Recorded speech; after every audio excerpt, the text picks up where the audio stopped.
before I go on, maybe it's important just to do a recapitulation, just to review it again, so that we know what we're talking about. The Diamond Sutra is a profound, very profound sutra, very abstruse in its philosophy.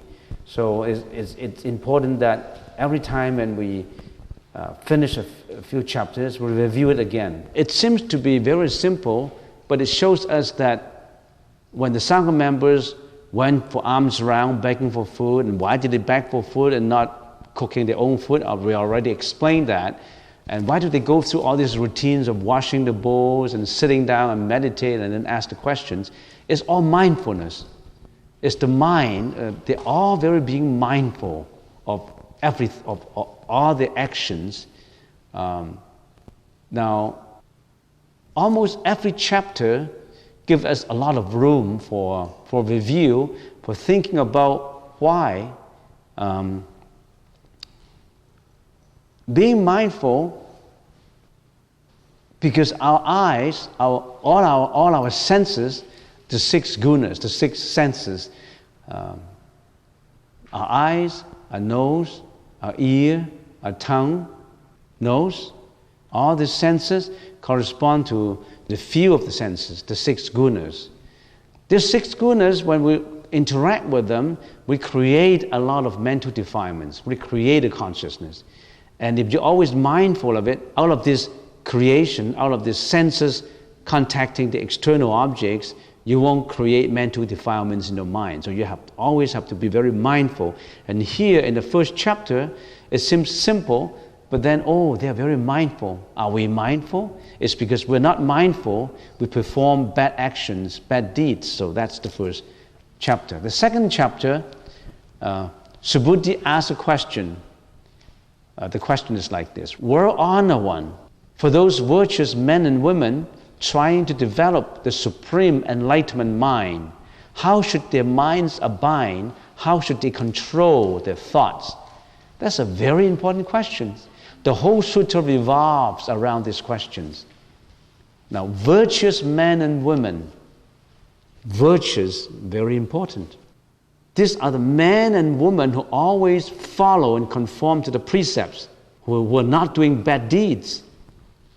Even virtuous men and women who is always following precepts, the Vinaya, and not doing bad deeds, they already are cultivating good deeds, but they still have to learn how to control their mind. Not to say the unvirtuous ones. The unvirtuous ones are the ignorant ones. Of course, they have to learn to be virtuous first. So virtuous women, these are people who practice, people who follow the Vinaya, the precepts, doing good deeds. And they want to know how to develop this mind. When thoughts come, when bad thoughts come to dominate their mind, how do they make sure that they won't be carried away by these thoughts? How do they control their thoughts? That's chapter 2. That's the most important question. So if anybody asks you, what's the most important question? That's the first question to ask. This is about the mind. So the study of Buddhism is about the mind. So chapter 3, the Buddha said to Subhuti, all bodhisattvas, mahasattvas should subdue their minds as follow. So that opens the answer. Bodhisattvas must liberate all sentient beings from suffering. Although immeasurable number of living beings are thus led to nirvana, or the extinction of reincarnation, yet the truth is that not a living being has been liberated.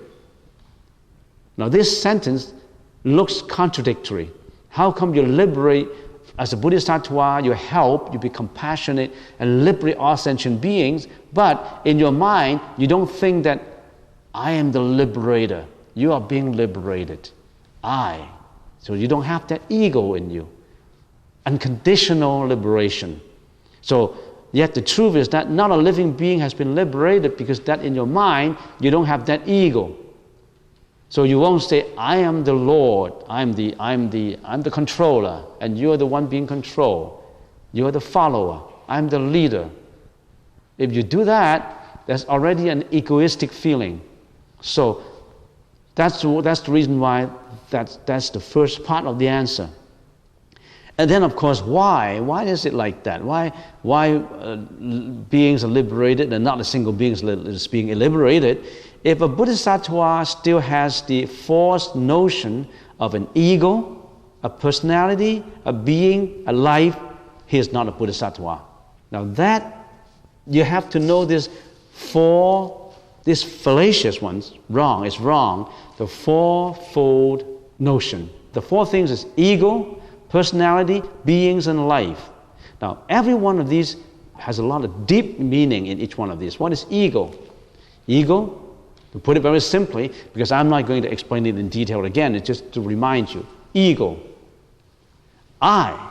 You always think of I. We all live in our ego prison, and we always feel very comfortable with it, very egoistic with it, and that's your comfort zone. But this is a dangerous zone because your ego, we are egoistic.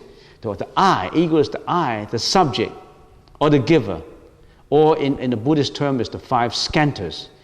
Our ego, we as the person, the entity as the person, is made up of the five skandhas, or the five aggregates. What are we made up of? What is a person, we, I, make up of? Matter, which is the body, right? Matter, flesh and blood. Other than the flesh and blood, we have the spiritual part. That is matter, right? Perception, conception, volition, and consciousness. So that's the mind. So we are made up of the body and mind. We thought this is my body. This is my mind. So that's your ego. That's our ego. Sentient beings attach to the notion of ego and the five skandhas. The ego is the subject. You think you are the subject, the individual, the I. But the ego is the troublemaker. All attachments come from it. The ego. Now, arahats already egoless, no self, without a self. So ego, if arahat's ego is completely eliminated, that's why he enters into nirvana, complete understanding. So ego, I'm not going to explain any further, but this fourfold notion of personality, of ego, personality, being, and life is very important. That's ego. The second is personality. What's the meaning of personality? Other than I, there are also the you, the them, the they, the object, and the opposite of I, the counterparts that you have been interacting. And every person has that ego too. I have that ego, you have that ego. Personality. But you mix with them because you are egoistic, I am egoistic. So this fourfold notion explains time and space. Ego, personality, and being, space. All those we interact. We attach to all of them. Beings also include wealth, reputation, money, luxuries. You attach to your material wants and all that. So those are the things we attach to. Ego, personality, and beings. And how about life? The last, the fourfold, right? The last fold. Life is continuity, time. Life means the time. So ego, persons means space, because we're attached to the ego, person, and things. You cling to the false notion of continuation of life. You think everything is permanent. We assume that things always stay the same. We attach to them. So, the bodhisattvas are free from this. Free from ego, personality, beings, and life. Free from time and space. It's beyond that. So that's chapter 3. Chapter 4. Now, chapter 4, the Buddha gave example to clarify what he meant by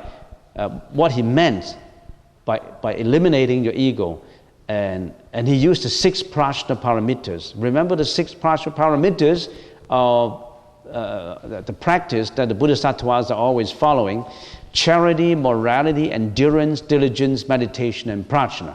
Prajna means wisdom, of course. It's the highest wisdom. Buddha said, when a bodhisattva practices generosity, his mind should not abide anywhere. That is to say, when making offering, without a mind abiding in form, sound, smell, taste, touch, and all things.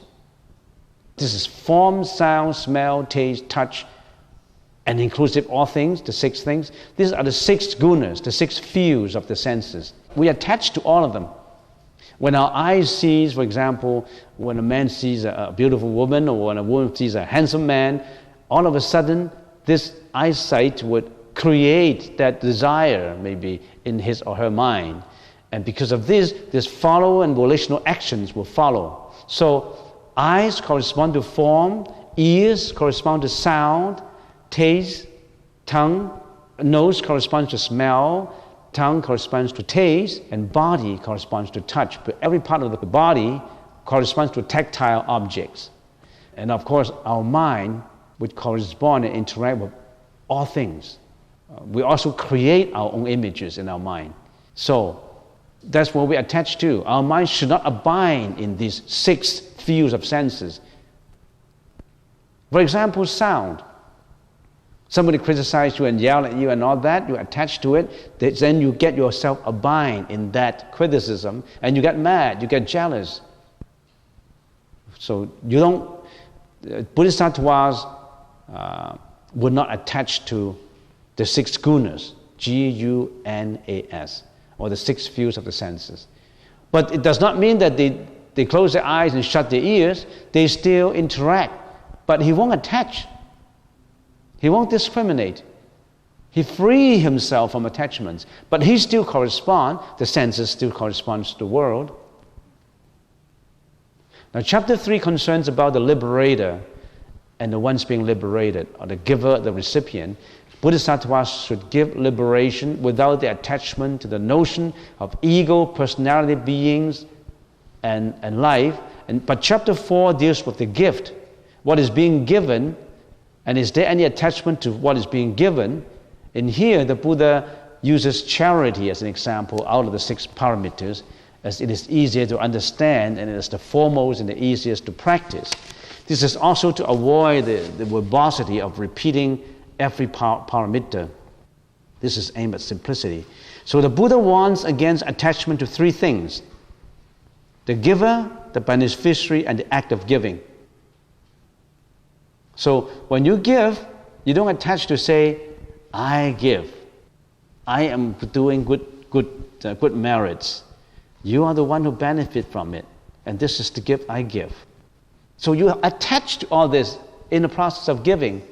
But a Bodhisattva gives with no condition, no attachment, no notion of the giver, beneficiary, and the act of giving. Oh, I donate $1 million to these organizations. My name will be on the newspaper. I am the giver. I have that ability. I give. And you are the one who benefit from it.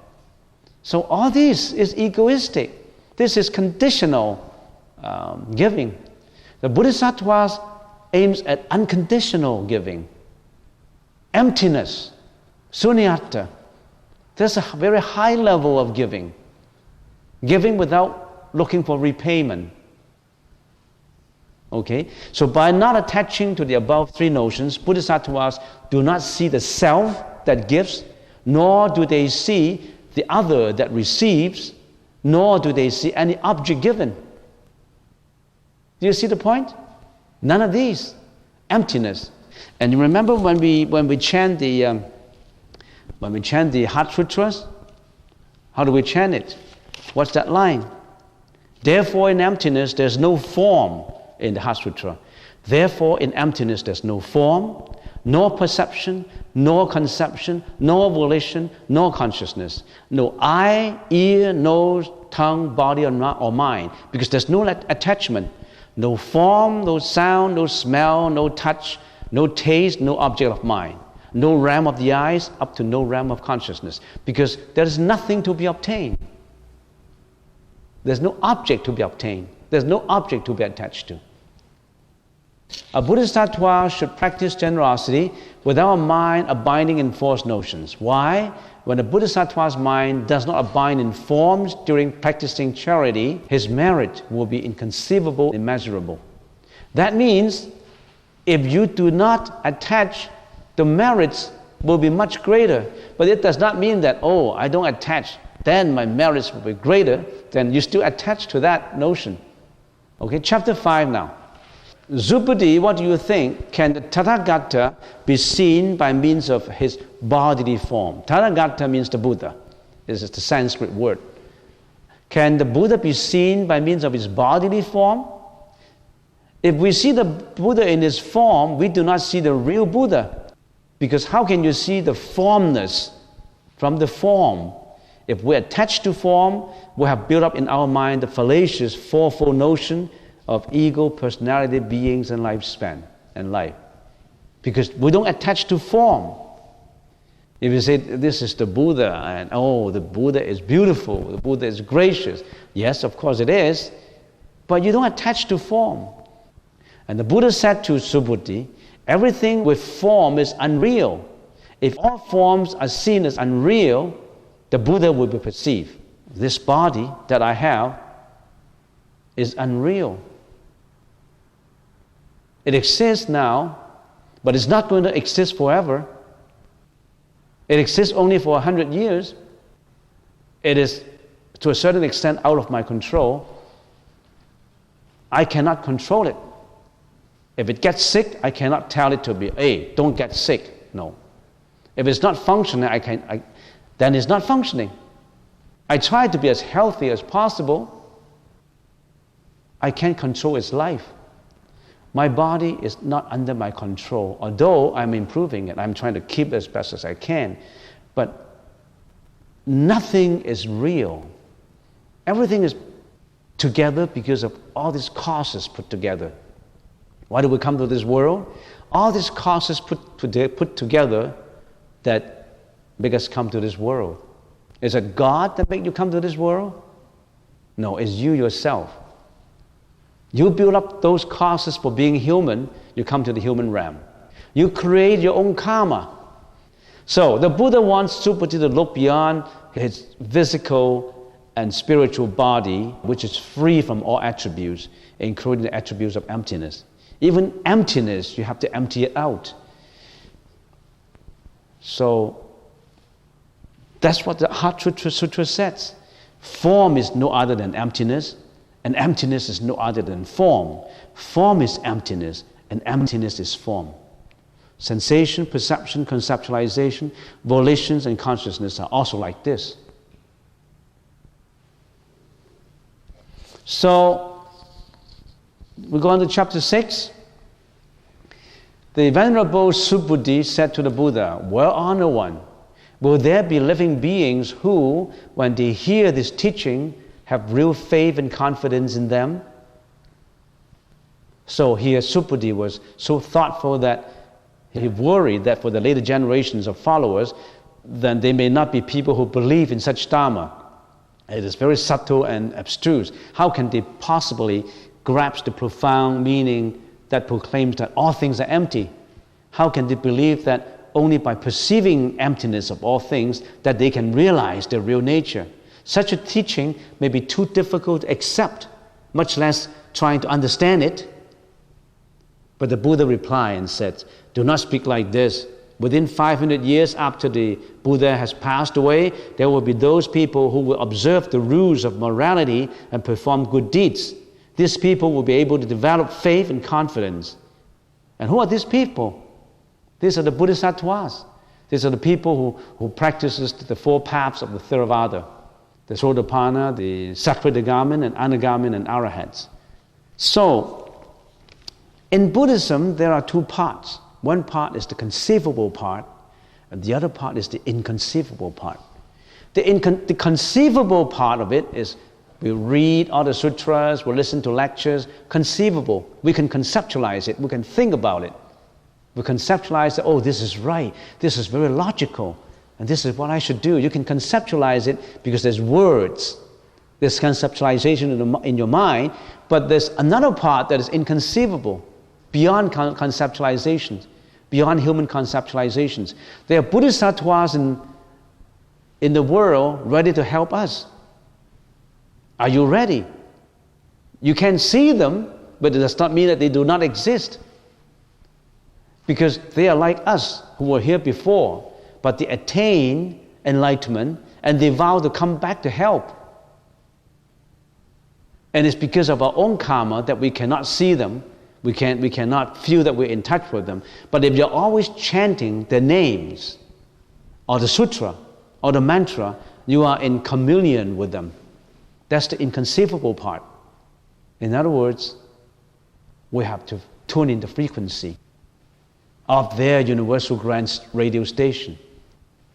Our mind, our radio mind, you must tune it to the Bodhisattvas and the Buddhas, to the Buddha's mind. That's why we're chanting. So when you worry, when you're in depression, throw away that thought. Throw away that thought of jealousy, of envy, of depression, of disappointment, despair. That doesn't help. That's your mental defilement. Throw it away and replace it by the Bodhisattva's name. Now, next, therefore, one should not grasp and hold on to the notion of Dharma, nor that of non-Dharma, nor the notion that Dharma does not exist. So, in other words, with no attachment. The Diamond Sutra tells you, don't attach to the ego. Here is the Dharma of not attaching to the ego, the way, the practice of not attaching. And even that way, you should detach it. And even the thought of detaching that is detached. In other words, you empty out bit by bit until there's nothing left, no pollutants left, no dust adhere to the mirror. We have all dust adhere to the mirror. We erased it bit by bit and bit by bit. So Tathagata always said, bhikshus, you should know that the Dharma I expound is likened to a raft. Even the Dharma should be cast aside. How much more so the non-Dharma? So that's chapter 6. Chapter 7. Subhuti, what do you think? Has the Tathagata obtained supreme enlightenment? Realized any such Dharma as an excelled, perfect enlightenment? Does the Tathagata give any such teaching? Subhuti replied, and he says, as I understand the meaning of the Buddha's teaching, there is no such fixed Dharma called supreme enlightenment. And there is also no fixed Dharma the Tathagata expound. Why? Because in ultimate emptiness, how can there be anything? In ultimate emptiness, how can there be Dharma? How can there be enlightenment? In ultimate emptiness, you cannot speak about it. You cannot speak about it. It's beyond speech, beyond conceptualization. Why? It says here, the Dharma which the Tathagata expounds cannot be clung to and cannot be expressed in words. It is neither Dharma nor not Dharma. You really have to think about every one of this sentence. I'm just giving a brief review, and let's go to chapter 8.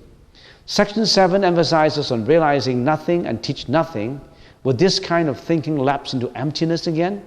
Some people say, everything is empty, I don't have to do good deeds. It's empty. Now you fall into the bad deeds realm. You still have to perform good deeds, but you don't attach to it. Okay, let's go to chapter 9. Here explains the 4 levels of the paths of enlightenment of the Theravada practice. It says here, Subhuti, what do you think? Should one, a stream enterer who is entering the stream, Sotapanna, have this thought in his mind about obtaining the fruit of entering the area or the saint stream? Now, remember the 4 paths of nirvana in the Theravada school. 4 parts, 4 levels. The lowest level, the first path, is the Sotapanna level, stream enterer. After practicing for a long time, he eliminated his mental defilements. How much is being eliminated, we already talked about it. And then he got enlightenment in the first level. After he passed away, he still had to come back 7 times to the world of desires, to us, to inhere, 7 times approximately, and then he will be Arahat. Next sentence. No, well-honored one, because Sotapanna means entering the stream, but actually there is no entry into either form, sound, smell, taste, touch, or Dharma. That is why he's called Sotapanna. He's called Sotapanna because he does not attach to the ego. If he does not attach, how can there be anywhere to enter? How can he could have entered into form, sound, smell, taste, or touch? He didn't enter into them because he's away from them. Even though it's called entering, he's not entering. So that's the first level. The second level, Subhuti, what do you think? Can a Sakridagami, once returner, have this thought in his mind of obtaining the fruit of once returner, Sakridagami? So Sakridagami is the second level. Once, he's also called once returner. In other words, he practiced at such a level that after his death, he had only to come back one time to this world and then become arahant, because he had eliminated so much of it, more mental defilements than the first level, the Sakridagami, the once returner. Third, Subhuti replied, no, we're on the one. Why? Because Sakridagami means once returner, once more to go, but actually there is neither coming nor going. That is why it's called Sakridagami.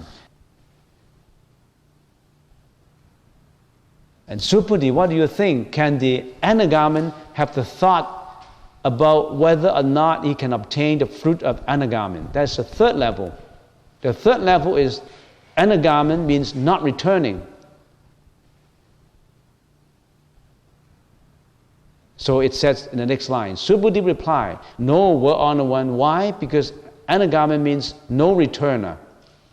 But actually there is no such thing as no coming. That is why he's called the Anagami. So the Anagami does not have to come back to the world of desire. He will be meditating after his death in here because of so much eliminations of the egoistic feelings, mental defilements. After he dies, he will be reborn in the fourth dhyana level of Rupa Dhatu. And there, in the fourth level, remember there's four levels in Rupa Dhatu.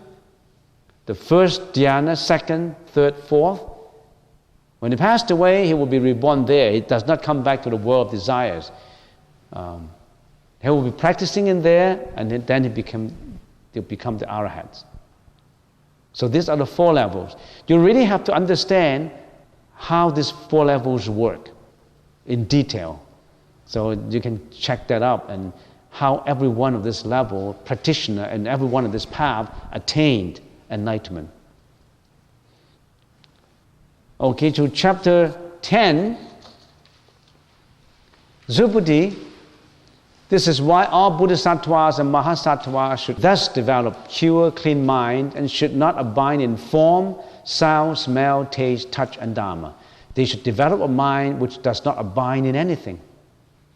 We should all develop a mind that does not attach to form, sound, smell, taste, touch, and all Dharmas. Chapter 11. The Buddha told Subhuti, if a virtuous man or woman receives and holds in mind even the 4-line stanzas of this sutra, expounds it to others, his or her merit will surpass that of the alms giver. So, if you study the sutra and explains to others so that they understand emptiness, there's a lot of merits. You understand it, of course, there's a lot of merit. If you let people understand it, because then they won't attach.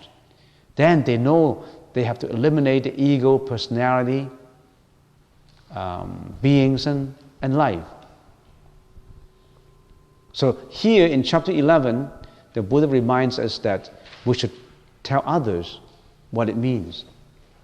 Chapter 12, he continued, Subhuti, wheresoever the sutra or even one of its 4-line stanzas is expounded, you should know that all devas, men, and asuras should make the offerings there as if the place was a Buddha stupa or a Buddha temple.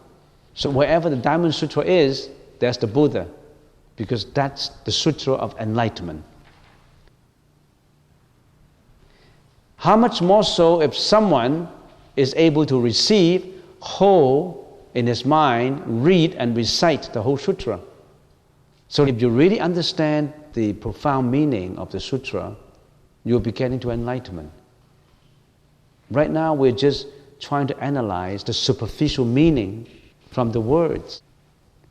And if it gets down to the prajna level, your own wisdom, right now we try to explain and you try to understand emptiness by words.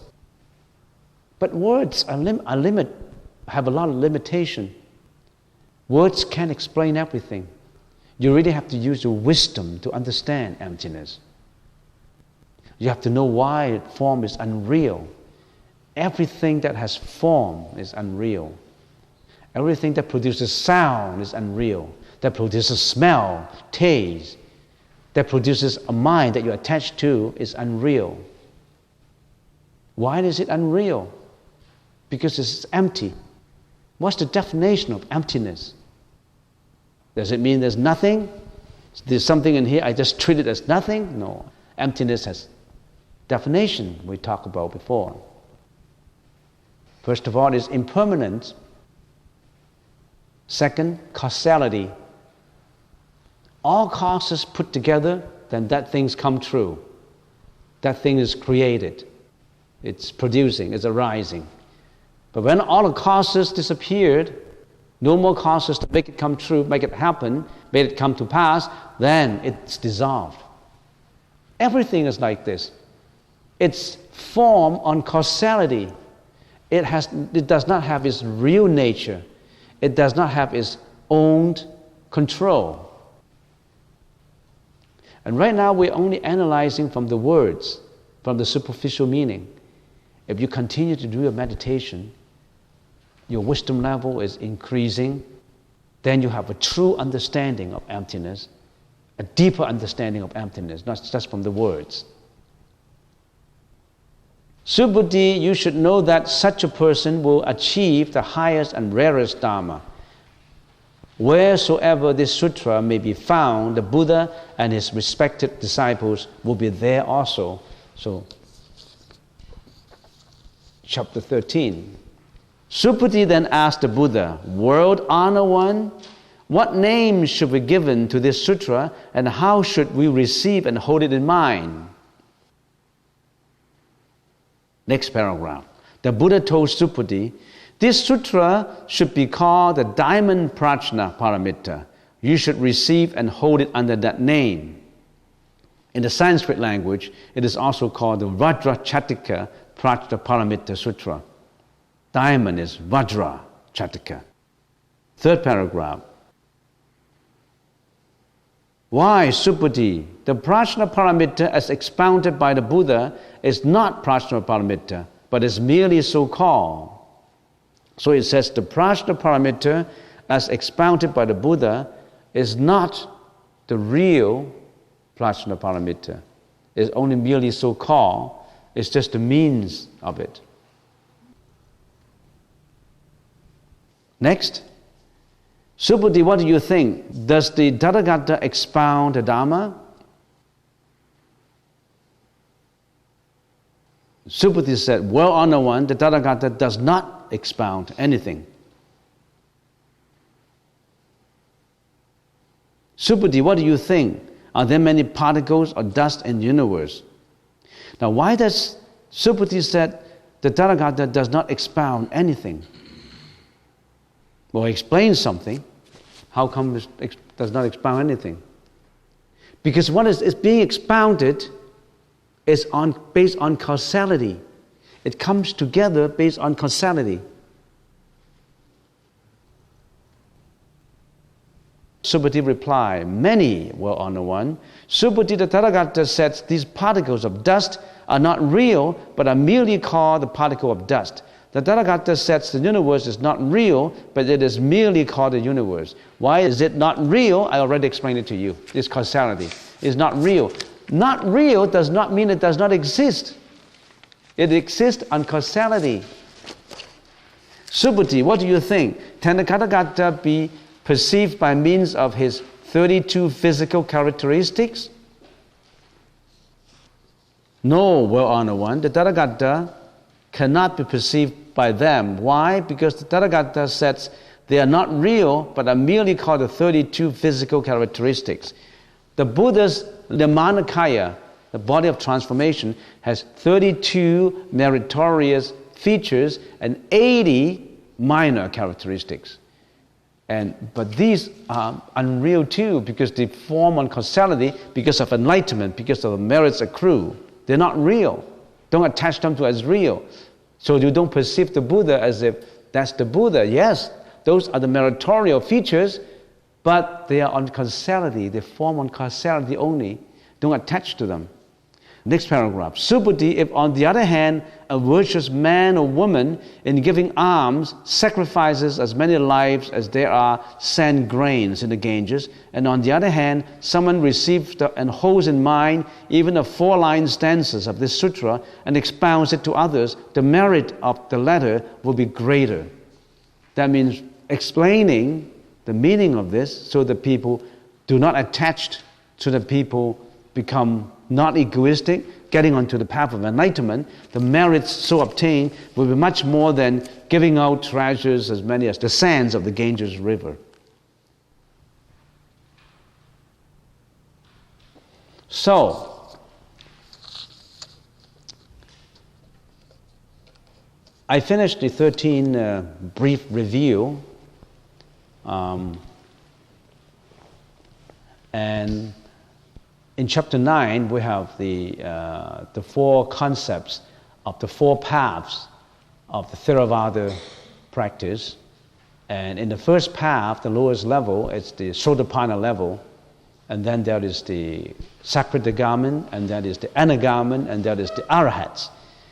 And how do they practice step by step until they reach the Arahats? It's the elimination of the ego, the personality, beings, and life. Or, to put it simply, elimination of all mental afflictions. Remember, we have 2 classifications of mental defilements or mental afflictions. The one category is the conceptually arising afflictions. The other category is the fundamentally innate afflictions. Conceptually arising afflictions arises, most of them arises in this life. For example, self-view, extreme view, attachment to view of rigid attachment to precepts, evil view, greediness, hatred, ignorance, arrogance, and doubt. All these we arise because of our background, because of what we learn. Self-view, we have a self. This is mine, that is yours. A self-view. Extreme view, attachment to views. All this is conceptually arising. The conceptually arising afflictions, if you're in the first level, the Sotapanna level, you practice meditation, you practice in your daily lives to eliminate all this self-view, extreme view, attachment to view, and you become successful in it. You eliminate all these conceptually arising afflictions in your mind. No more of these. In other words, a self-view will not arise in you. Extreme view, attachment to view, or greediness would not arise in you. Hatred, no more ignorance, no more arrogance. Nothing of these arise in your mind. Forever subside. These conceptually arising afflictions forever subside, then you become the Sotapanna. But you still have the fundamentally innate afflictions, the afflictions that have been brought forward from previous lives, which is so deep-rooted that we cannot eliminate them in the Sotapanna level. But you already have eliminated the conceptually arising afflictions. So that's the first level. So you still have to come back to the world to practice. When we passed away, we still have to come back approximately 7 times. Remember the world, we have 3 levels. The first is world of desires, which we're living in now. And the higher level is world without desires, but still with form. We call it the Rupa Dhatu. In there's only happiness, no suffering. But beings there still die. They still have form. In other words, they still have body. They still have form, sound. And in another 3rd level is Arupa Dhatu. No more, of course, no more desires. Even in the 2nd level, in Rupa Dhatu, no more desire. Okay, time is up. And if you have any question, you can write on a piece of paper and at lunchtime, and we can answer some questions. questions regarding Buddhism,